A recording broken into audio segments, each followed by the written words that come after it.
It is great to have options in life. It's even better to have viable, talented options like the Buckeyes do. Welcome to the voice of college football following the Ohio State spring game.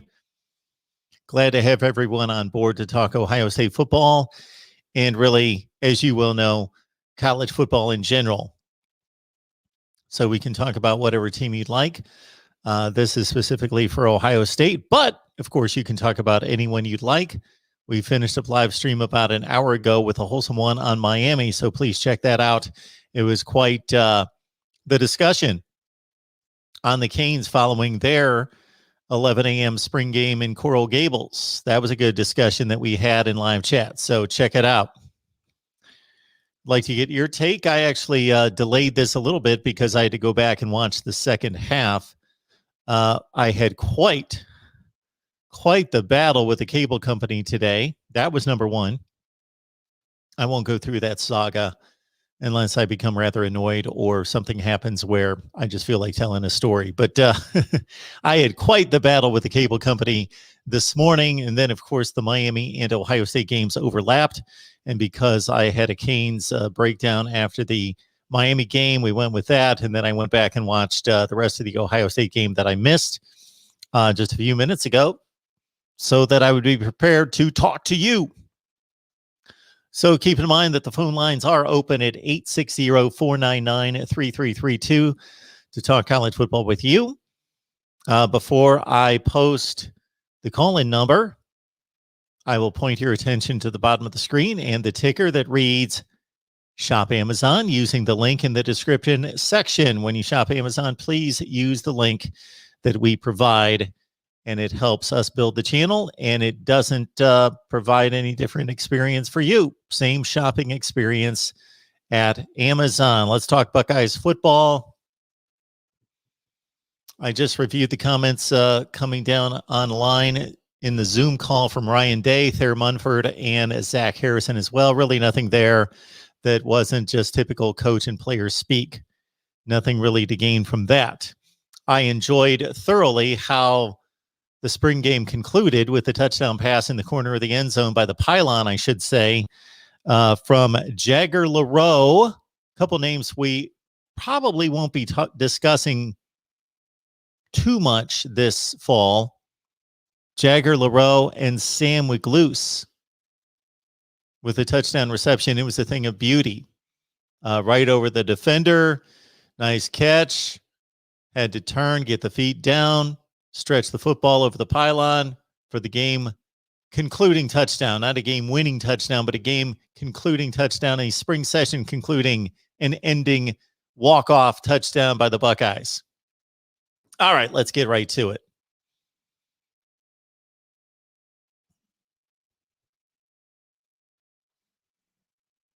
Patrick C. Texas or busted? I was pleased with what I saw from Jack Sawyer. Yes. Travion Henderson, Emeka Egbuka, and Marvin Harrison Jr. They are freshmen that have lost their black stripes already, and that typically doesn't happen in the spring. That typically doesn't happen until August. Jack Sawyer had 3 sacks. Of course, the sack statistic is somewhat meaningless, but his looked like they were pretty legitimate. He was driving his man into the backfield. Jack Sawyer looks the part already. Let's be cautionary in understanding that this was one session out of 16 for the spring, and this is one of the more important ones, but not the only important one that is full on. Well, for most of the teams across the country, the spring game, full-on contact for the Buckeyes, not so much. But yeah, Jack Sawyer, a beast. Travion Henderson, at last count, had 6 receptions out of the backfield. That was impressive. And Emeka Egbuka certainly had his moments as well. He looked very fluid in the passing game. And Marvin Harrison with a couple of touchdown receptions as well. Good call. Me68 Music is happy. Cheryl, hey, good to see you. Good to see you. Thanks for joining us in the Miami live chat as well. Mr. H or MH 305. I've actually got 311 right now. Just turned 312. Woo doggy, Lewis Pap, excited about the spring game. Good to see Roger in the chat as well.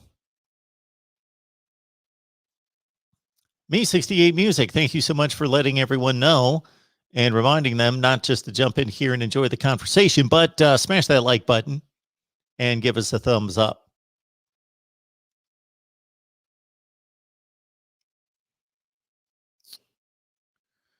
Roger was on the call for the spring game, but my texts weren't going through. So, Roger, I'm guessing that you were on Patreon for our party, our watch party. And we were conversing on the game. You were probably commenting on Patreon, I'm thinking, and I didn't have that pulled up. Possibly. Oh, yes. We had quite the conversation in the watch party concerning cable TV versus satellite. Not so good to see you. Gators zoned. FC Cincinnati kickoff season 3 tonight. Cincinnati kicks off season 3 tonight. Okay. It's attached to a super chat, so we read it and move on. Gator Zone, appreciate that. Mark East, missed it, darn it, but at least I got my yard cut and schoolwork done. Oh, well, yes. Most important, there are priorities in life, Mark. So the yard needed trimming there. It's good that you get the lawn mowed, and the schoolwork is done. So let's prepare for our future. Good call there. Call-in number, Nazo, is 860-499-3332. I always post that on the ticker below. Once I get the point across that you can shop at Amazon using our link, and you should shop at Amazon using our link because for you, it's the same exact shopping experience. So why not? And for us, we get to build the channel. And we are looking for those ways in which we can stay here talking college football with you. And that's one of the ways, that's one of the key ways. Believe me, that is one of the key ways, potentially, that we will be able to stay here talking college football with all of you on a daily basis. We're here every day talking up the game we love. And even though it's not real football, we at least got to see guys run around in pads today. At Miami and Columbus, Ohio, Tuscaloosa, Alabama. And I'm going to watch that game a little bit later. It's on DVR. Georgia, Mississippi State, Auburn, Vanderbilt, and many others across the country. There we go with the number 860-499-3332. My apologies to, I believe it was David Greenshield, and there was somebody else on the line on Wednesday night when we were talking and about my program rankings. That's what the show was about. And I left that show, unfortunately, because I had a window closed on my computer and did not see a couple calls that came in late. And was not able to take those calls. So my apologies there. All right. We've got Dominic who wants to talk some Ohio State football. So this should be a stellar call. I'm anticipating learning a lot. Here we go. Dominic, how we doing today? I'm good, Mark. How are you doing? I am doing great. What's up?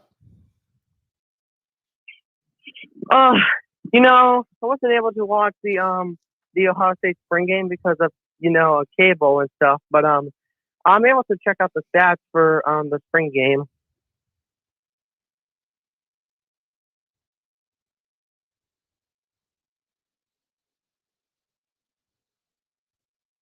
So what a game that was! I mean, Team Brutus winning 28-13 over Team Buckeye. Wow. just wow. I mean, honestly thought Team Buckeye was going to get the job done, but I don't know what happened. Yeah, go back and watch that game and let us know what you think. Thanks, Dominic. Appreciate the call. Mm-hmm.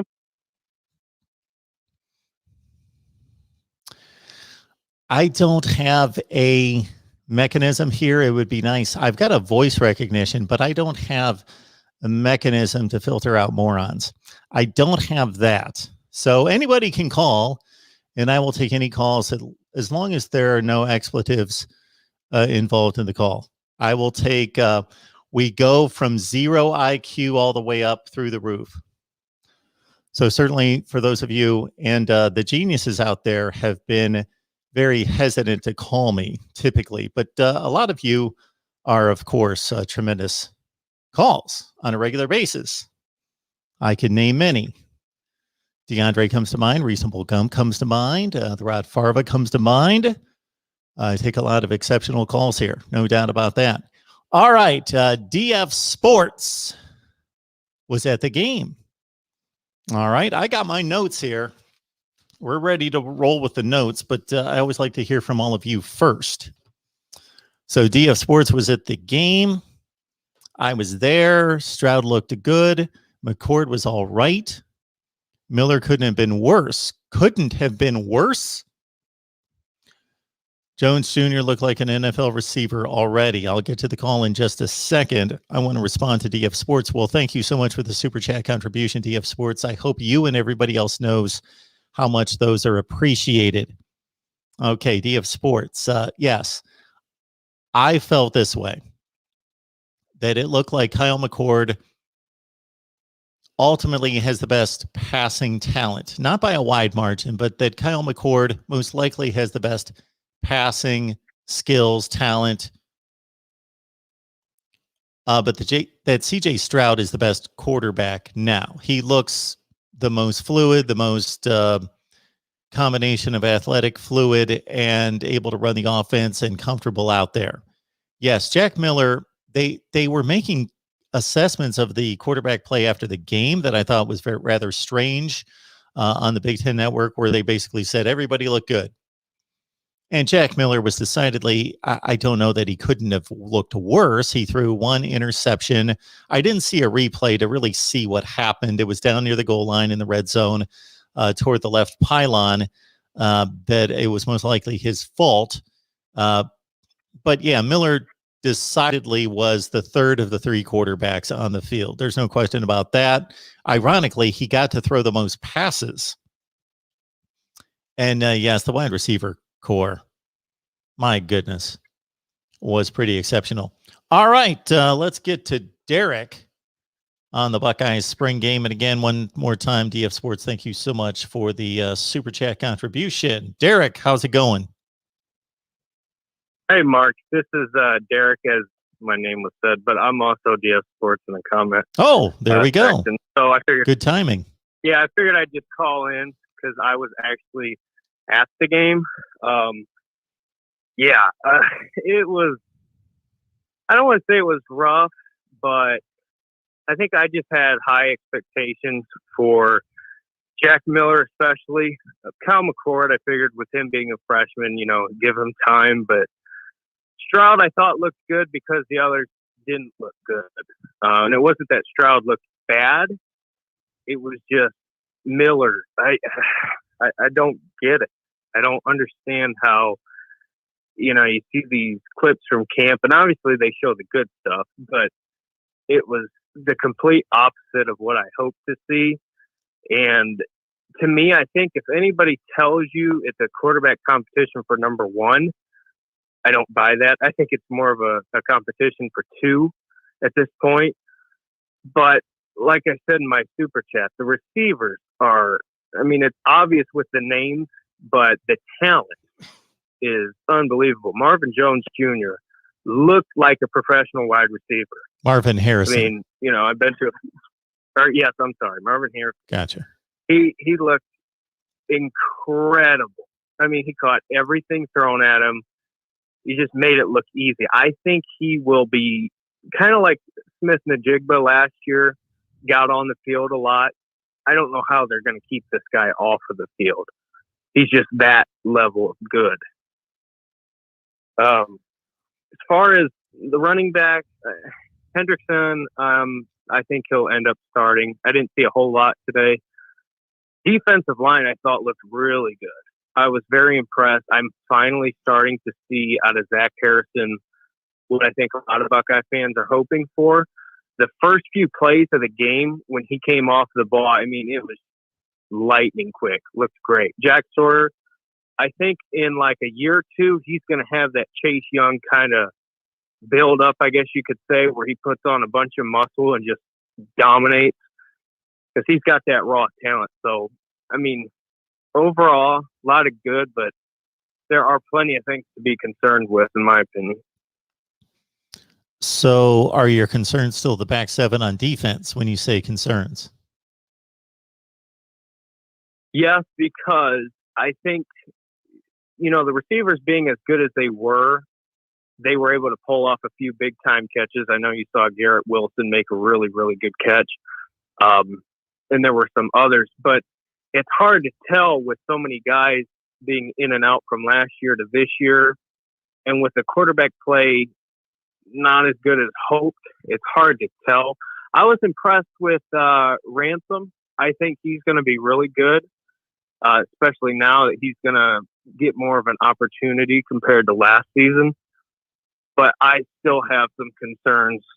Proctor still didn't look great to me. I have high hopes for him. I just don't know if he'll ever get there. But yeah, I still do have some pretty big concerns there. Yeah, Ransom got into a couple throwing lanes, broke up a ball or two, and didn't Emeka Egbuka make the catch of the day? I thought it was the best catch that I saw. Was he was running a bit of a slant, and the ball was thrown behind him, and he spun and he was stretched out as far as he could be. Yeah, he basically did kind of like I guess a baseball slide and then kind of turned himself. It was a great catch. And with him being a freshman too. And it was hard to tell because obviously they don't have the last names on the jerseys in the spring game, but did number 4, forgetting his name, the receiver, you're going to have to help me out. Number 4, not number 6? No, number 4 was the best receiver in the country just last year or whatever. Oh, Fleming. Did he?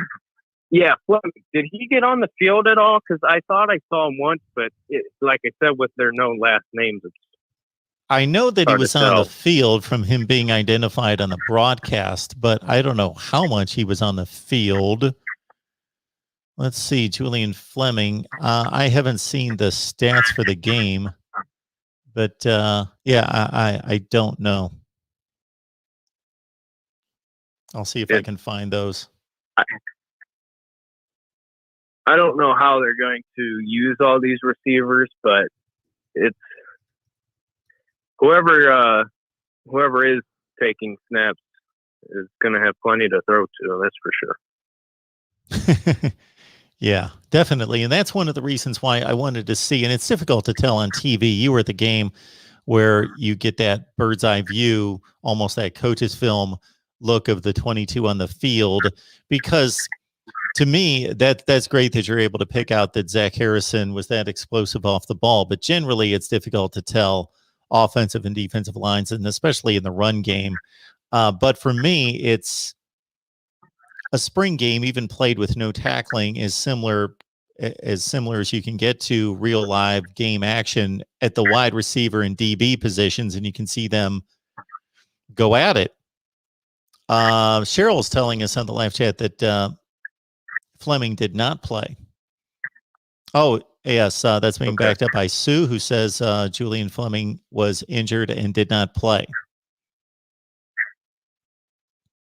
Then so somebody else is telling us that he didn't see many snaps. I thought he was out there for a couple plays, but anyway, I don't know.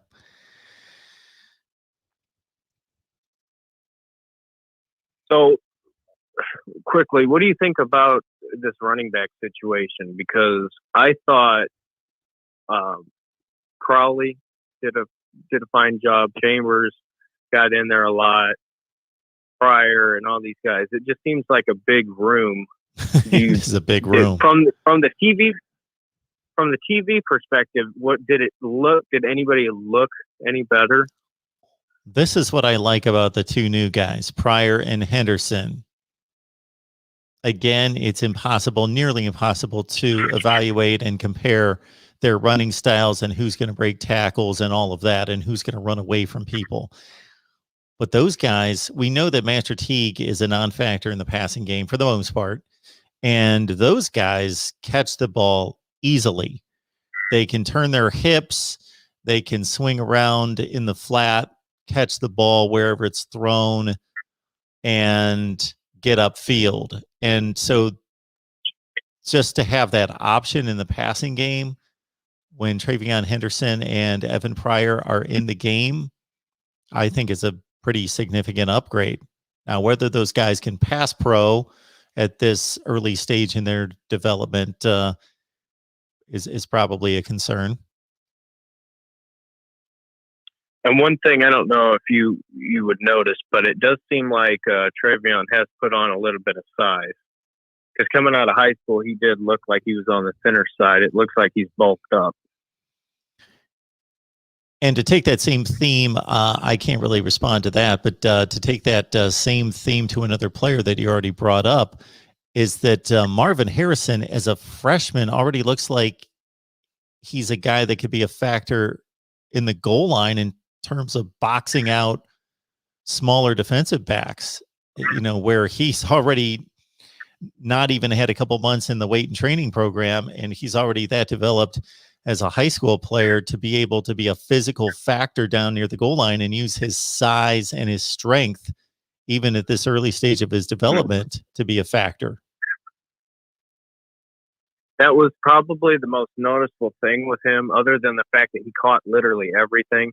His size, he just looked apart, because I wouldn't say Ohio State's receivers are small necessarily, but just from a height and length standpoint, he just looked different.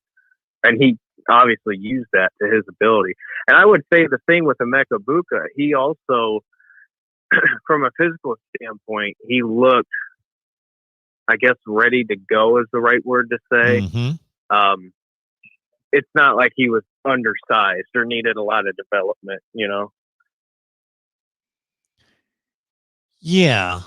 Harrison to me looks like he has the advantage of wingspan and shoulders and all that, like Calvin Johnson, Allen Robinson, somebody like that. What impressed me about Ibuka is that he just looks already comfortable, where he has so much ease catching the football. He's very fluid. Yeah. One concern I will say, and I'll go ahead and let you get to your program, but the one concern I think to pay attention to, just being there in warm-up and during the game itself, kickers didn't look good. Special teams did not look good. The one thing I liked about the way Urban Meyer would conduct these spring games is that until he got to see what he wanted out of the special teams, and specifically the kicker, he wouldn't step off the field. And sometimes he wanted to see it from 35 and then 40, then 45, then 50. And, these games are not for us as fans. They're another practice session that we just get to look in on. And, I complained in the earlier show about not seeing tackling in the Ohio State game, but I didn't want that to be taken incorrectly. I'm not criticizing them. I'm just saying, me as a football fan, I just want to see tackling because I can tell more about what's going on and who's dominating and who's not. But in terms of them accomplishing what they want to accomplish, they can conduct it any way they want. But I did like that Urban Meyer would keep those kickers out there and make them kick over and over and over and over. And so that just ran through my mind when the one kick just badly, it was not end over end, it was sideways, spinning sideways, and it just hooked to the left. And I thought, why don't you keep him out there? Make him kick it again. As a Browns fan myself, seeing Seibert on the back of a kicker's jersey was not helpful. Absolutely.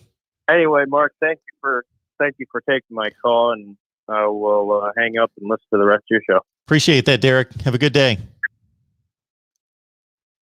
Good to hear from Derek right there at the shoe. Firsthand analysis of the game. And now we've got another call coming in. Welcome to the Voice of College Football. Hi, this is Lou. How you doing? I'm doing just fine. What's going on?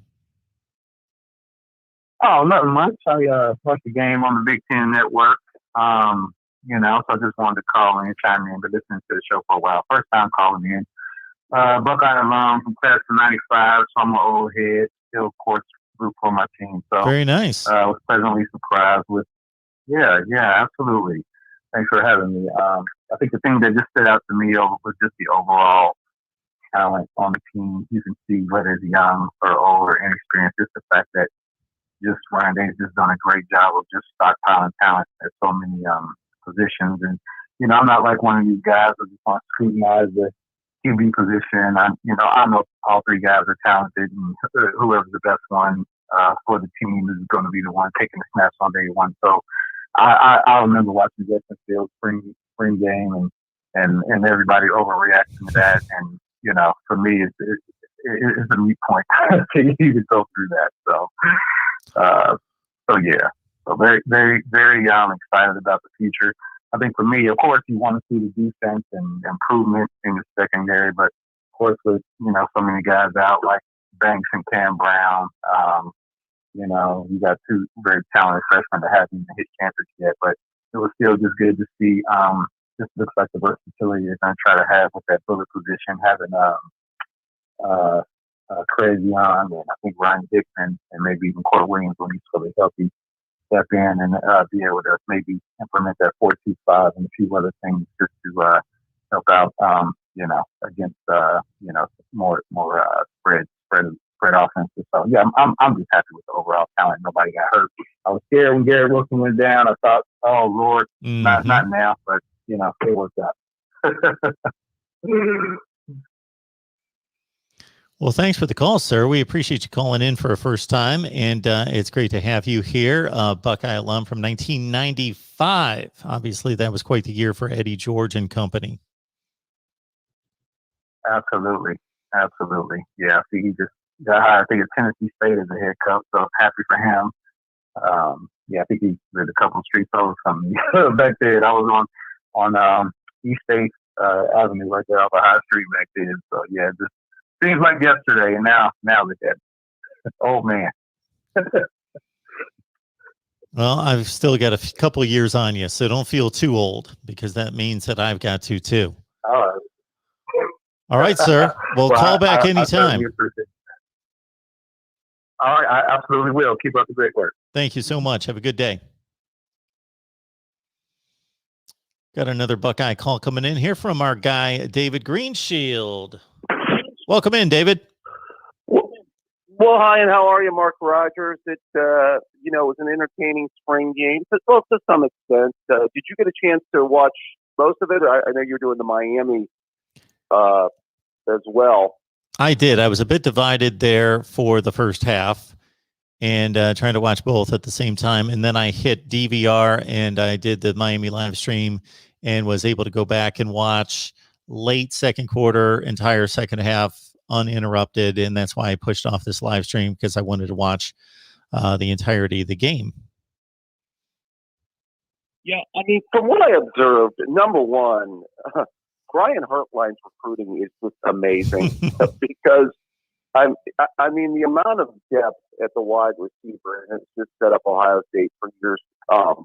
And I think they actually may be in a position here where they may have a player or two transfer out, unfortunately, because, well, they already had one a year ago. I know the one guy that was part of the class, Mookie Cooper, had transferred out. But, yeah, it's going to be interesting to see how they keep all those, who's going to be able to get on the field. I mean, obviously, Wilson and Olave, everybody knows they're going to be the starters. What's going to be interesting for me to see is who emerges as the third receiver. I mean, I know a lot of people have talked about Jamison Williams, but, I was excited about what I saw from Marvin Harrison Sr. today. From the little bit we saw from Jackson Smith and Jigba last year, I like what I see there. So, yeah, I think there's plenty of good candidates, no doubt about it, as far as that goes. And again, Mark, if you did a position ranking, tell me a better group of receivers in college football going into 2021 than the Buckeyes. Well, there's not a deeper one. I'm not going to debate that. At the top end, Olave and Wilson being the two guys, and then you mentioned another three, and we still didn't get to Julian Fleming, who was injured and did not play or may have played a couple snaps. And I love what I saw out of Emeka Egbuka as well. He was impressive and to me made the catch of the day. Right. Yeah, I'm just I just always hesitate in answering a question like that when I haven't done my homework to the fullest to be able to state that. But yes, they probably have the best wide receiver core in the nation. I am confident in saying they have the deepest. Yeah, I don't think I think there's little doubt about that. Obviously, having your two major guys back and then having that recruiting class from a year ago, which was the best receiver recruiting class in the country in 2020. Then you had a guy like Egbuka this year. So, Marvin Harrison Jr. So, yeah, I think they're set at that position, and they're going to be well set. I mean, even once Olave and Wilson leave for the NFL the next couple of years. I will say this about the quarterbacks real quick. By the way, was there any separation from you between the three quarterbacks you saw, Mark? Or what were your thoughts? My thought was basically that it's not obvious, but to me, I think McCord has the best arm, just based on what we saw, not by a ridiculous margin that the other guys can't compete. But I believe that Stroud seems to be the guy right now. He just seems to be the most comfortable in doing everything involved with the offense. So I would say that it's Stroud, then it's McCord, and I think Miller. Another caller or comment on the screen was pretty critical of Miller. I don't think that he was atrocious, but I don't think that he in this particular, again, we need to separate this as understanding that that we see this as the one opportunity to see these players, but to the coaches, it's just another opportunity out of 16. And it's probably one of the 3 or 4 most important, but it's not the only one or the most important. And so I don't want to go overboard about one-time evaluations, but Miller was decidedly the third best quarterback on the field. I think so. Miller, I watched his tape and I was impressed with what I saw on his tape. He did look good, up until he had an interception early on. But I think the one thing with Stroud, I don't know how much of a difference you think it's going to make, Mark. And I've said this with the Ryan Day offense, because it definitely seemed like, well, certainly Haskins was playing from the pocket. He was definitely a pure pocket quarterback. But, Fields, to a great degree, it didn't seem like they were doing a lot of the same zone read and, stuff like they did, with J.T. Barrett and Braxton Miller and those guys in the past, in the Urban Meyer era, that, the quarterback was pretty much staying in the pocket the last few years. Do you think that Stroud's legs help him, or do you think that that's just not going to be as big a factor in the Ryan Day offense? I'm trying to put a percentage on it. It would make a difference for me, and I think it will even for Ryan Day's offense. I think that if you have you gain in 2 different places. You gain in the pocket on passing situations, pass plays in which you provide that threat to the defense from a guy that, and it's not like McCord's not athletic, but that Stroud is just a better runner. I think that's fairly decisive, that you just provide that ability to break, contain, and pick up a first down with your legs. And then secondly, the read option is such a part of maybe not Ryan Day's offense. It certainly was Urban Meyer's offense, but it's still a portion of the offense that I think it should be taken into consideration. But for me, unless it's razor close, the best passer, and the best passer, leader, and technician in commanding the offense and understanding and executing the offense should be the winner of the job. And then if that's razor close, then I take the most mobile guy. Yeah, I would tend to agree. Hey, last comment on the spring game performances. Were you as impressed with Jack Sawyer as I was, Mark? Yeah, and I've commented that it's difficult, especially in a non-tackling situation in total for the Buckeyes, but even in all these spring games where the quarterback is out of play, just as a flag football type game, that Right. it was obvious that he was overwhelming his man in the times that he was able to get penetration. Yes, he was winning at the point of attack. Yeah, just getting off the ball, getting around the corner, Yep. He was impressed. Hey, I want to make a comment just real quick before I let you go, Mark, on your rankings. I saw your program rankings, and I never got a chance to comment on it real quick. Was your criteria, was that based on like the last 2 years, 3 years, 4 years? I forgot what you put into your criteria in making your determinations. Well, I will apologize because I saw, after I shut down the live stream, I saw your call and 2 other calls that I somehow missed. So I apologize for that.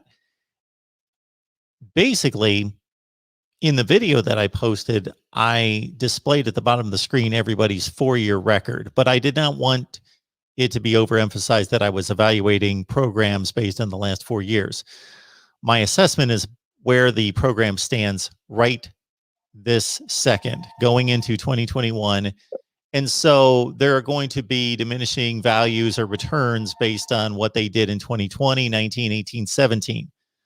Some programs, as you well know, are the same exact program today than they were in 2017. Nick Saban, Alabama, nothing's changed. Sure. I think Ohio State would be the best example of a coaching change, but with the least amount of change in the quality of the program.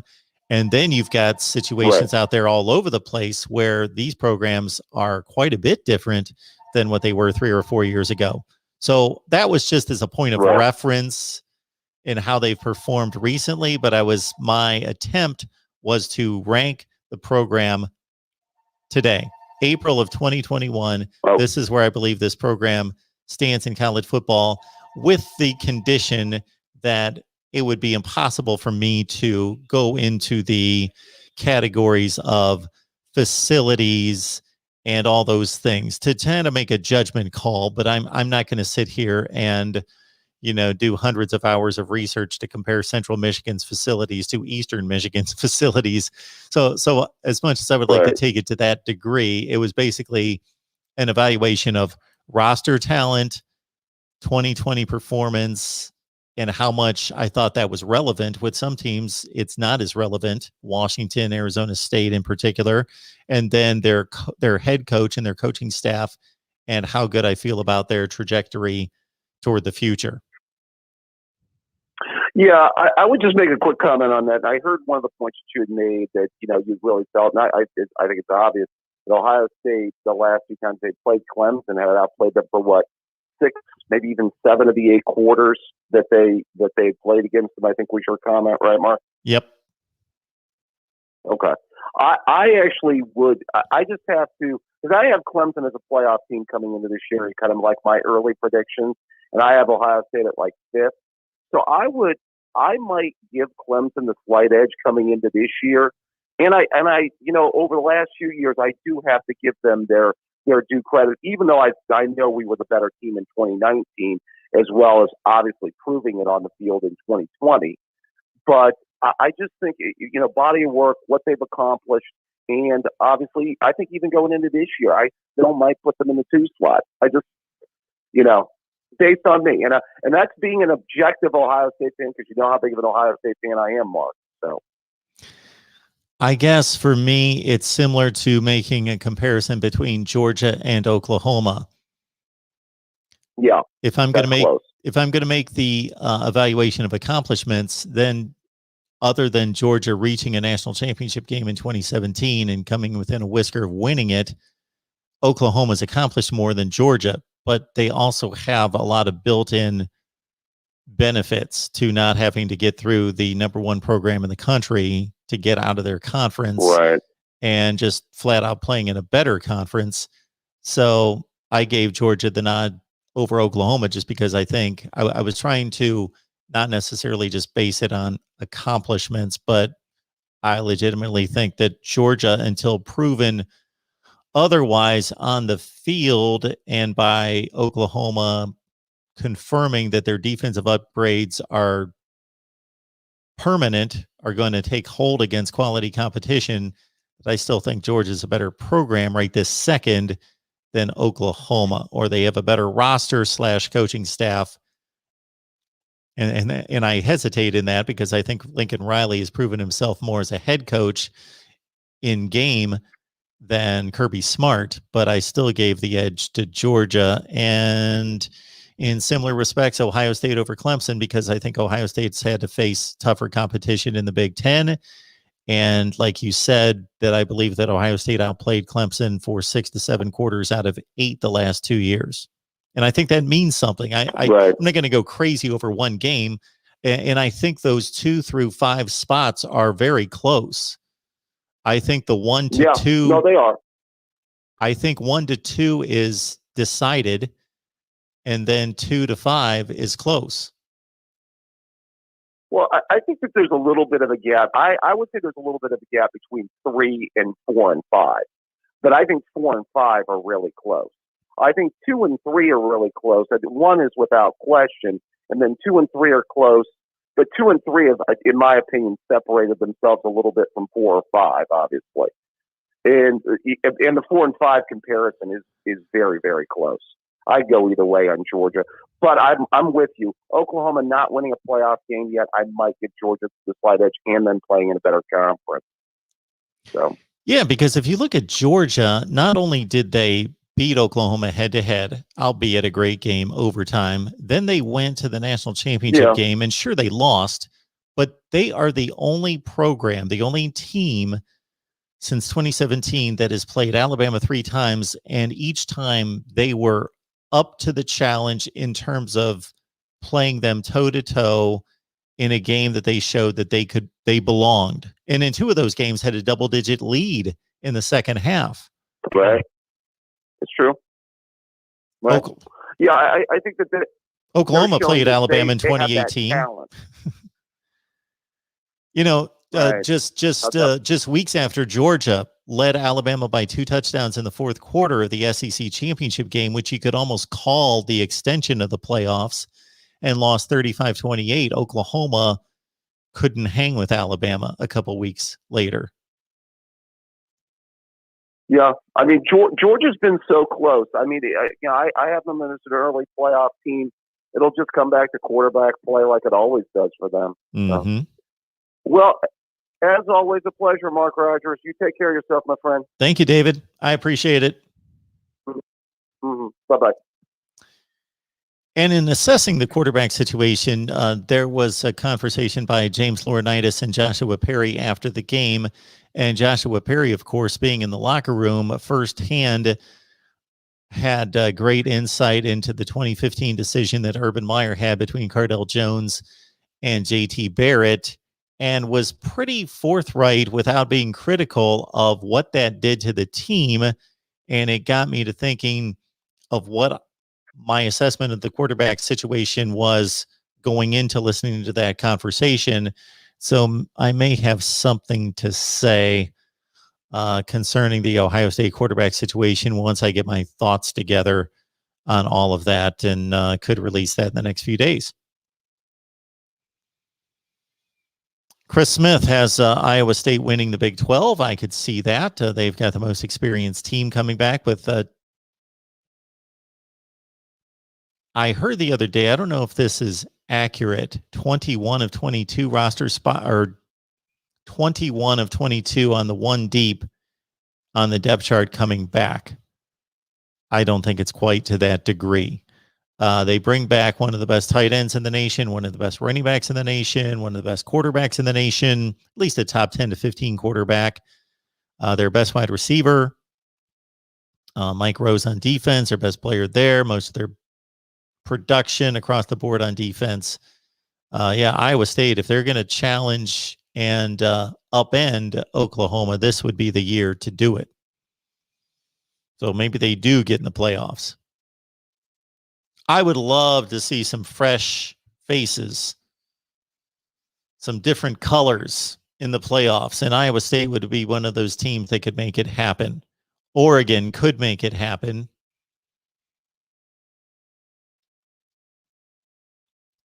Texas A&M could make it happen. I really don't see anyone in the ACC, although does North Carolina have a difficult non-conference game? I don't believe they do.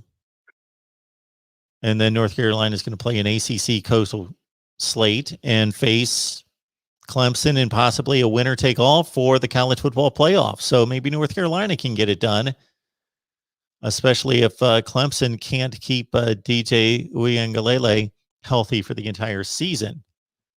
Let's look at North Carolina's schedule real quick, because I'm trying to think, why am I not remembering who they play as a big non-conference game?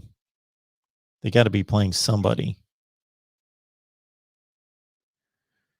North Carolina at Virginia Tech, Georgia State, Virginia at Georgia Tech, Duke, Florida State, Miami, bye week at Notre Dame. Okay, there's the big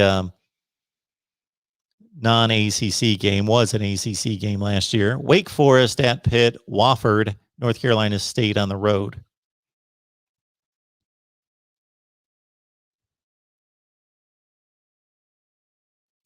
If North Carolina loses maybe at Notre Dame, but wins the ACC championship, goes 12-1, maybe they've got a shot. I don't feel as though North Carolina is quite ready, but their schedule may play them into a position where they're going to be thrust into the playoffs. I don't think they're on par defensively with those other teams that we talk about being in the playoff, but where does North Carolina slip up in this schedule? Well, I guess last year they slipped up against the likes of Virginia, and who else beat them? Somebody else that shouldn't have beaten them. They lost to Virginia. Notre Dame, of course, but their third loss was another middling ACC team, not North Carolina State. They beat them. Anyway. Oh, Florida State. They lost to Florida State last year. That's right. Yeah, I see you guys chiming in. Yeah, how could I forget that? They were down 31-6, came all the way back to 31-28. And ran out of time. But still, that is one of the more mystifying losses of 2020. But North Carolina, sure, they have to replace the two great backs and the three great receivers, but based on everything I know of their replacements from a talent perspective, they're just as good. They're not proven, they're not productive at this level, but talent-wise, they're supposed to be just as good. The offensive line returns. The defense minus Chassarat returns. 10 of 11 starters on defense. Not a good defense, but a defense that should be much improved. At Virginia Tech, Georgia State, Virginia, at Georgia Tech, Duke, Florida State, Miami. That could be a loss, but it's at home.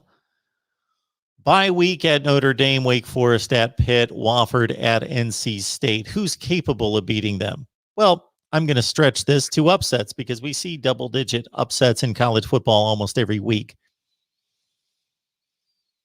If we really want to stretch it, they could lose at Virginia Tech, but if they lose that game, then they are nowhere in this conversation anyway. But I could see them slipping up against Miami,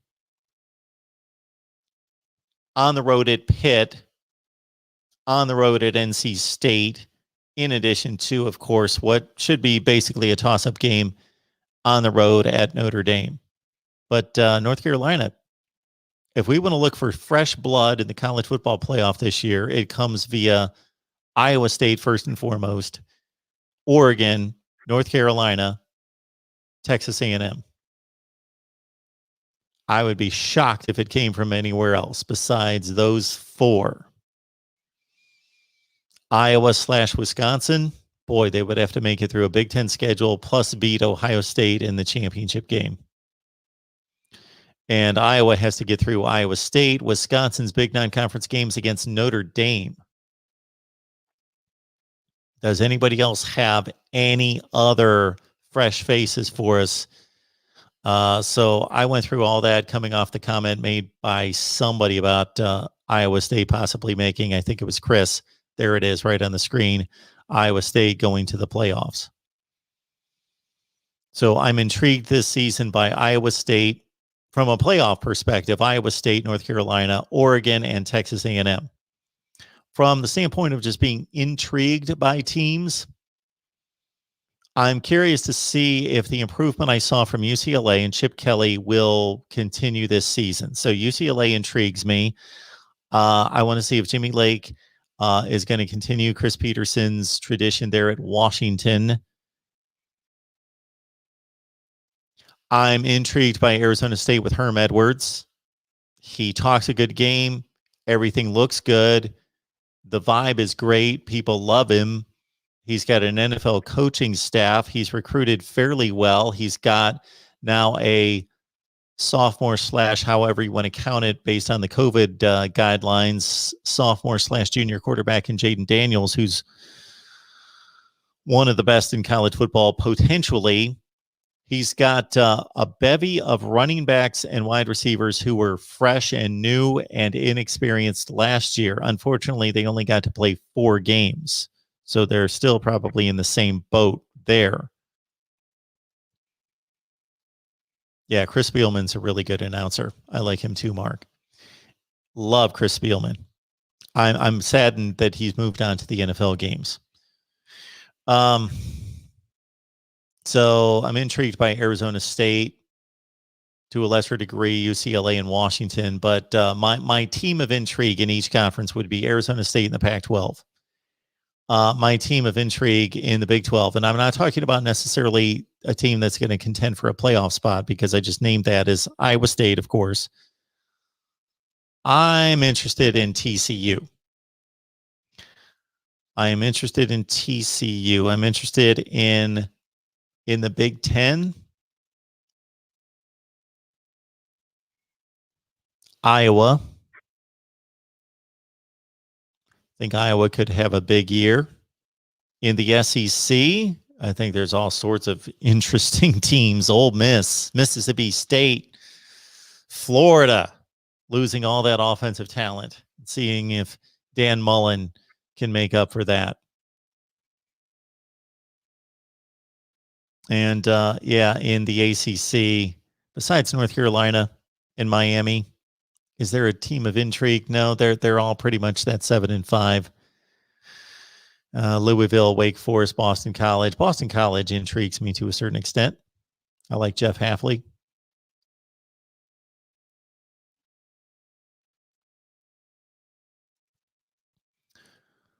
Scott Spratt is telling us, I believe, that North Carolina is going to lose to Miami this year.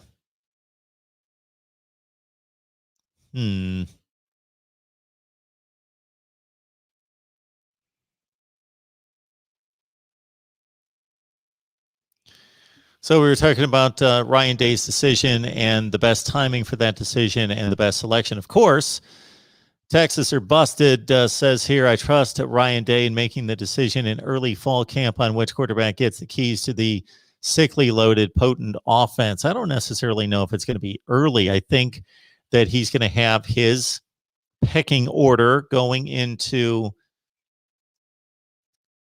August camp. So whatever it is right now, there's going to be very little to go on between now and then. There is going to continue to be competition. So there are going to be things that are said and done between now and August 1st that will sway decisions across college football. There are certain players who will make an impression based on how committed they are to the program, how committed they are to their craft, working out, watching film, communicating with the coaches. This is a time to step up and be a leader, and this is a time to step up and show that you have the initiative to do the extra things required. And so even though officially end of spring ball, beginning of individual workouts, and then into August camp, these quarterbacks in particular have this opportunity to show, and I'm sure many of you who have kids who become of age and can go look for a job, you let them know you just don't apply for a job. You apply for the job, and then you let the individual that's making the hiring decision breathe for a day or two, but then you call and you show yourself and you follow up with a note or an email, and you call every few days to show you want the job.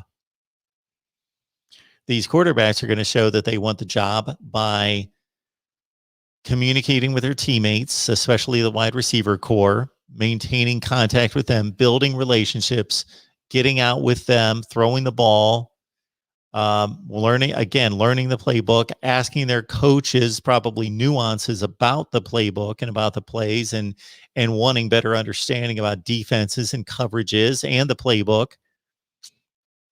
So you would think that whatever the depth chart and the thought process and evaluation of Ryan Day on these three quarterbacks and other positions, but these three quarterbacks would kind of freeze today and then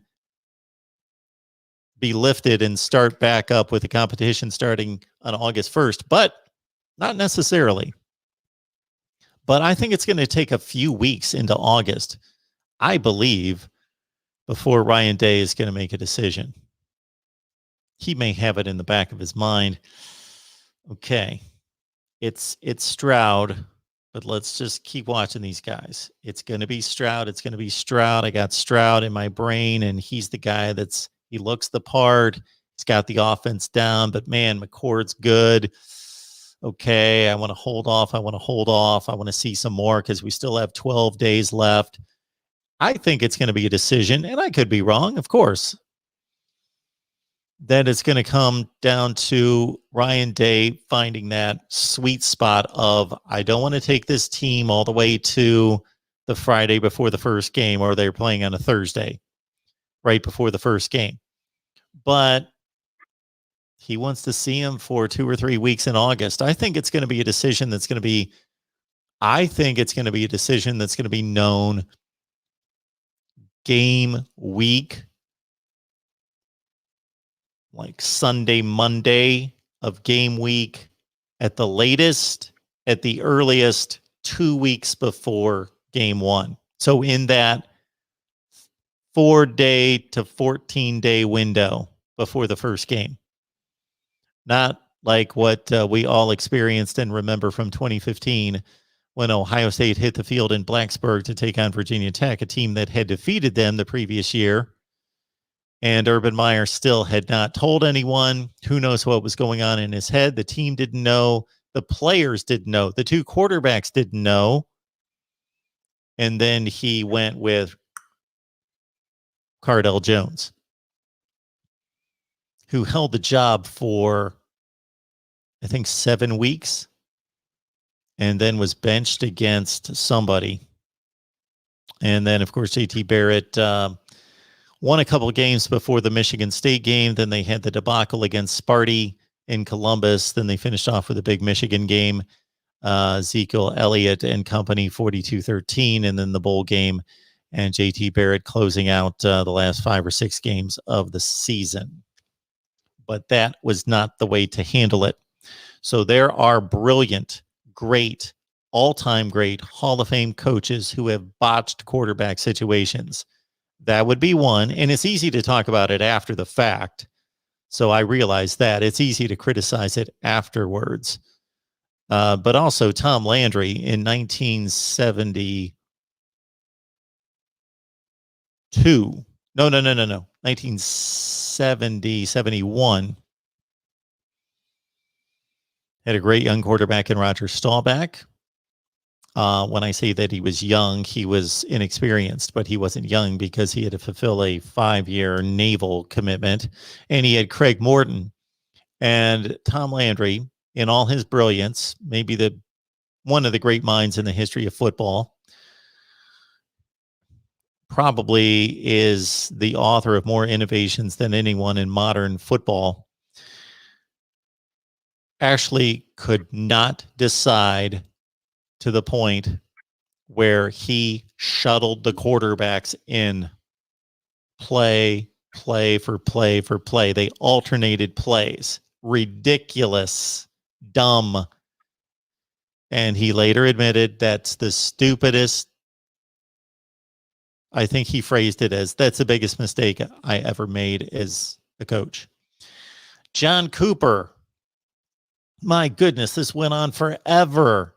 96 throughout the entire 1996 season through the 97 season, even to the point of, you're talking about 13 game seasons, 12 and 13 game seasons with a bowl game, that by the conclusion of 1997, game 13 at the Sugar Bowl against Florida State, John Cooper was doing what Tom Landry was doing in 1970. Shuttling quarterbacks back and forth.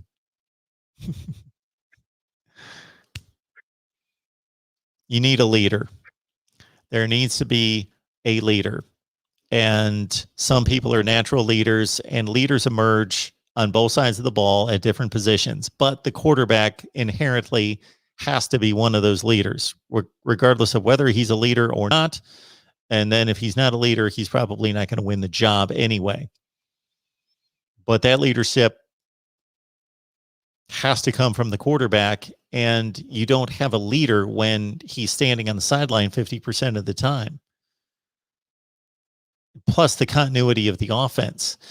And James Laurinaitis brought up a good point with the running back chemistry with the quarterback not necessarily being something that you think of in making this decision, but the running backs, if you wait until right before the season, especially with his read option and RPO, the RPO, obviously the run pass option, and the read option where there's a running play, but who's going to keep the ball? Is it the quarterback going to keep it or give it to the running back where he's watching the defensive end? There is a timing and feel mechanism there that has to develop between quarterback and running back. Well, they're all working together, but still it would be nice and would be a level of comfort for the running backs to know that's the guy. That's my guy. And I need to work more with him. And he likes to do that. And it feels this way when we go through those plays. So I'm going to kind of talk to him and let him know, okay, how's it feel for you? Is there anything we can do better? And practice it. And they'll continue to practice all of them, the starters and the backups. But I thought that was a good point made by James Laurinaitis.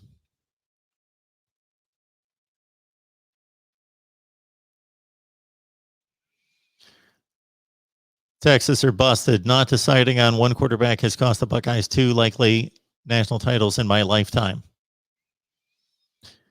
Yeah. 1996, 2015.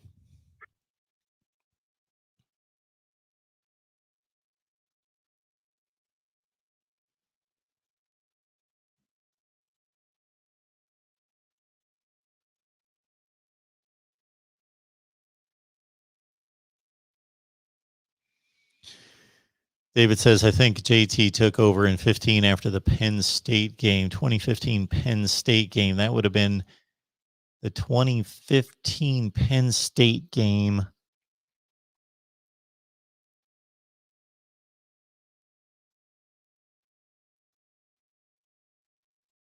Why can't I remember that game well? The 14 game was obviously the overtime game where Joey Bosa finished the game off with a sack, and the 2016 game was the loss in Happy Valley. So the 2015 game was at home, and they obviously won.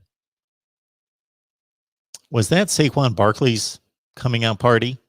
I think that was Saquon Barkley's big game, but they still won. The Buckeyes still won like 38-10.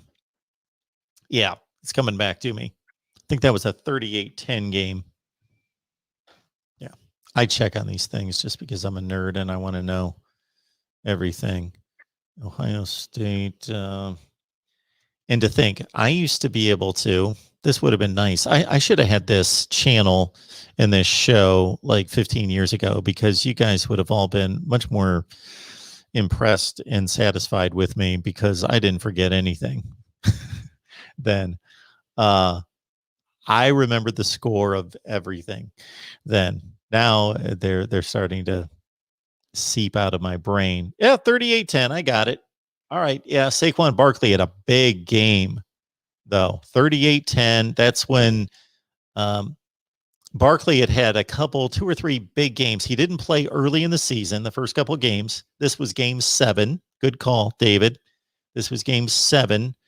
Barkley didn't play the first couple of games. Maybe he had a couple of carries. And then Saquon played really well against the 2 previous games and had big games. And then he hit up the Buckeyes he just came out of nowhere from a national standpoint. And I had seen his stats, but I don't think I had seen him play to that point. But I want to see where's the box score? Oh, he had like 175. There he is. Yeah, 194. Saquon Barkley. 26 for 194. Zeke had 27 for 153. Yeah, there you go. Cardell started 9 for 15 for 84 yards, and then JT Barrett came in with 2 touchdown passes on 4 for 4 for 30 yards. Both touchdown passes, 2, 1 to Michael Thomas and 1 to Braxton Miller.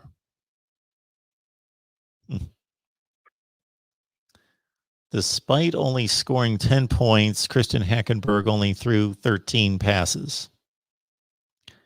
All right. Anyway, I could look at old box scores all day. And that was an important game. Penn State came in at 5-1, Ohio State 6-0, and Penn State just had the 1 loss in conference play. But we know what happened that year is that because the Michigan punter could not just fall on the ball, Ohio State did not make it to the Big Ten championship game, or because Ezekiel Elliott only got 13 carries against Michigan State. They didn't go to Indianapolis.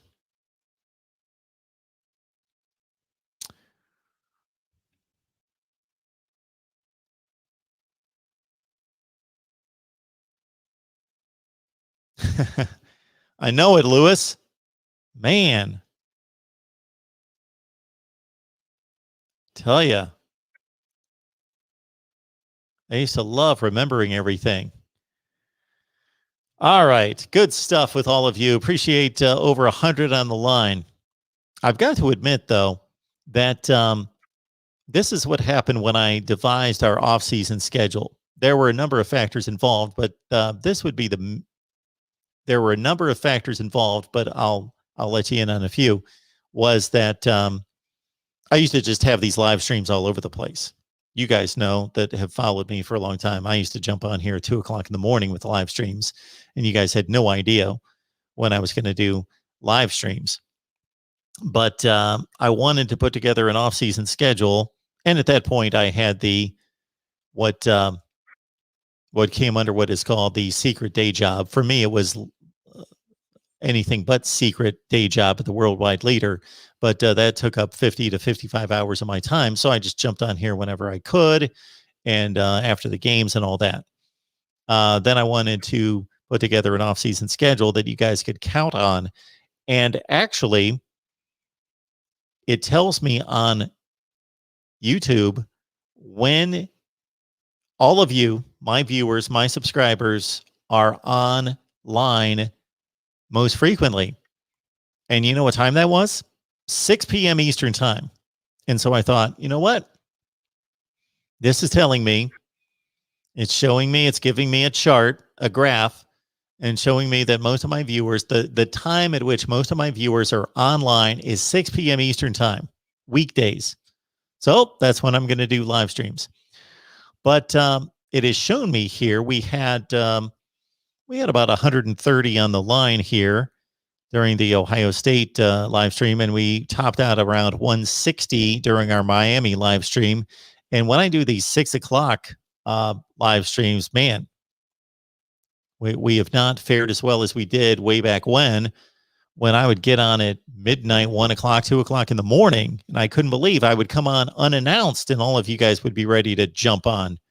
So maybe I need to do that more often, do some late night shows. We'll get back to that. All right, everyone. It's great to see everyone, including Jinker GM. Have not seen you in quite some time. It's just Tim. It's just me, Tim. Sorry, 79. A lot of letters there. Good to see all of you. Cheryl, thanks so much for holding down the live chat.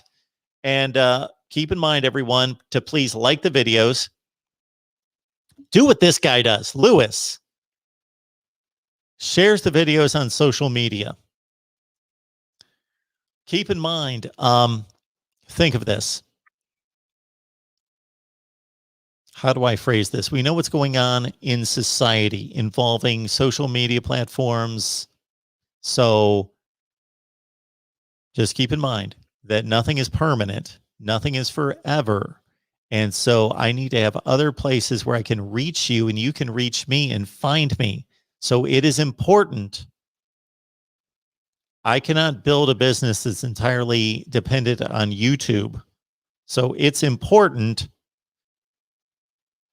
that you go to voiceofcollegefootball.com, because if worse comes to worse, then I would have to post videos to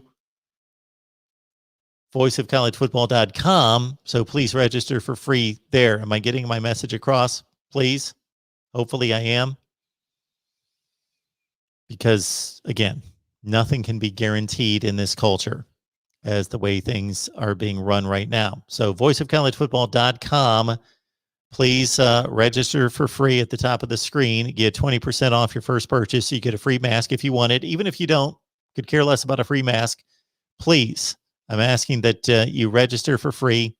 We will get you a coupon code at voiceofcollegefootball.com. And you can contribute, and we appreciate all the contributions. Venmo, PayPal, and Cash App.